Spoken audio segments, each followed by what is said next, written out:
দেশের উন্নয়নের কাঙ্ক্ষিত লক্ষ্য অর্জনে মুক্তিযুদ্ধের চেতনার শক্তির বিকল্প নেই, একথা বলেছেন মুক্তিযুদ্ধ বিষয়ক মন্ত্রী আকম মোজাম্মেল হক।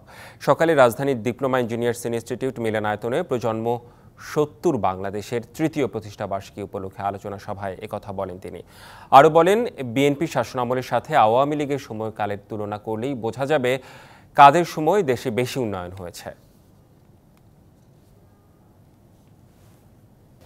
জিয়া, এরশাদ, খালেদা জিয়া যে তারা ২৯ বছরে বাংলাদেশের অর্থনীতিতে, অবকাঠামোতে, রাস্তাঘাট, বিদ্যুৎ সর্বক্ষেত্রে কি করেছে আর আওয়ামী লীগ সরকার কি করেছে, এটা যদি পাশাপাশি তুলনা করেন তাহলে বুঝতে পারবেন যে মুক্তিযুদ্ধের চেতনা এই দেশকে আজকে তার কাঙ্ক্ষিত লক্ষ্যে পৌঁছানোর জন্য বিকল্প কোনো পথ নেই।